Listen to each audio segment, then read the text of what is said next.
I spent 7 days with the Fujifilm X-T50. Now, this is not a review. This is more of a field report.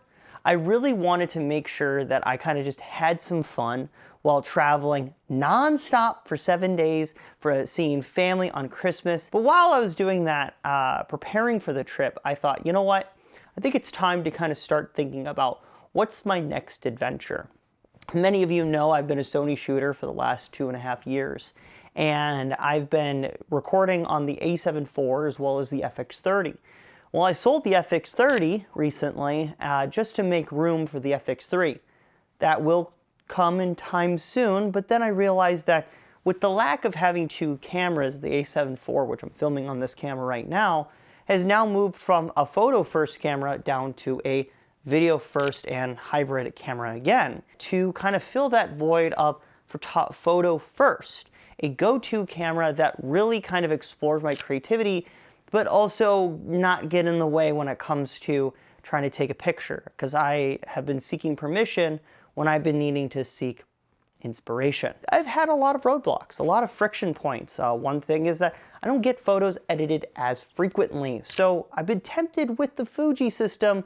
And with the film simulations, that is something that I'm really interested in kind of deep diving as a subjective photographer in a atmosphere of, northern eastern Wisconsin, but also kind of doing a lot of travel, but also having mixed cameras similar to the A7 IV, and as well as testing out the X-T50 for this trip.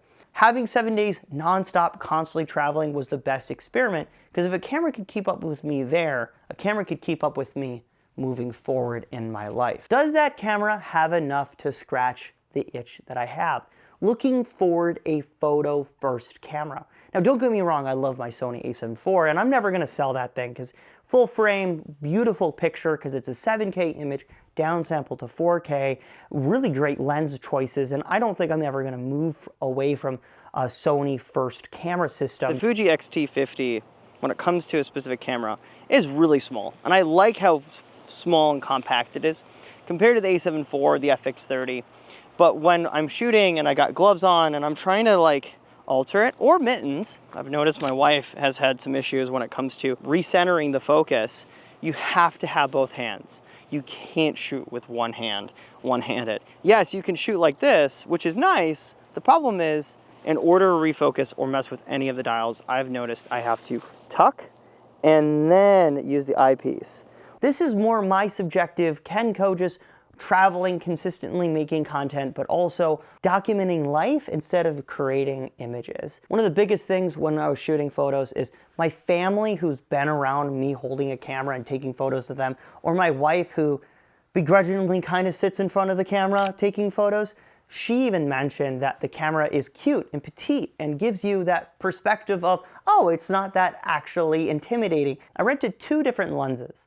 Now, the 35 1.4, which is a phenomenal lens, and if I was purchasing a interchangeable lens system for a Fuji camera, I'd probably go with a higher quality prime lens similar to that. They had great autofocus. Now, the second Fuji lens that I did rent was the 23mm f2 weather resistant one that came out during the XE5 generation, and honestly it's a phenomenal wide angle lens, and I really liked having it for family portraits because it just gave you such a wide perspective when it comes to that. And realistically, it's less intimidating to others than just having a massive camera than since I've documented life. More natural smiles and less camera pressure for myself and for other people. Well, personally, I felt like I was undercover, like I was staying within the momentum longer. I was able to take some photos of my niece and my brother, and as well as just enjoy the moment, but then also turn off the camera and put it off the side. Now, this is a camera that if it's a random Tuesday night, Elaine and I are having a date night, this is the camera that I would want to take. This is no video, albeit the video quality is superb. This is just to take photos. Now, did this camera slow or free my creativity? I would say it slowed me down on being intentional with my photographs, making sure the focus is set, making sure the film sim is right, making sure the framing is right, just like any other camera. But realistically, did it really slow me down? I don't think so. When it comes to that, I actually liked on how creative shots I can get. Also, just like the film simulations were just fun to play around with. But overall, I just really enjoyed the film sims because I was able to just upload those photos directly to my phone and send them to my wife or my mom. And that's the fun thing. It's the fact that like, it's not like, oh, I'll fix it in post. It's like, no, I'm gonna shoot the right shot at the right time, right? I'm just gonna make sure that the photo is taken first at the right time, because then I upload it to my phone and boom, it's done. But if I'm not doing that and I'm just like taking a photo, I'll fix it in post, I'll never do it because I don't know. Because it's been a few weeks. There's still photos on this camera from like 3 weeks ago, and I'm still never gonna get to them because it's the process. You gotta take it out of the SD card, you gotta put it on the computer, you gotta upload it, you gotta put it in the Lightroom, you gotta, spend an hour in that process. Whereas the Fuji cuts that time in almost a quarter. What this experiment actually gave me was an information on where I want to be as a creative, but also what I want to do as a full-time creator. Reality check. What is this camera or this type of idea about?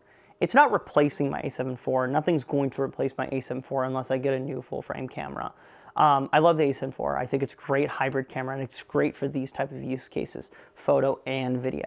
This is a photo camera, the X-T50, that is going to be living in my back pocket. It is going to be a camera that I carry around every single day. When it comes to that, the image quality and a straight out of camera is just amazing. And if you fine tune it, you work on going on different websites, you follow a bunch of different YouTubers about talking about Fuji cameras and Leica cameras, I bet you're gonna have a great result. Shout out to the 2 channels that helped me understand the X-T50 while renting it, but also prior renting it, and also understanding if this camera is right for me. BrayGrey and the Fuji Guy were 2 really great channels. I'll have them on the first link in the comment below. I wanna make sure that I get everything down and make the best video, but also kind of show you like my life is very fast. This isn't a review. This is me telling you my perspective of a camera while life doesn't slow down. Thank you so much for watching this video, the Creative Field Report. My name is Ken Kotis. Please subscribe, please like and comment down below what you would like to see in these Creative Field Reports on what I might be able to talk about. I'm not gonna be talking about it in an objective why you should buy it. I'm talking about a subjective of my experience in 7 days.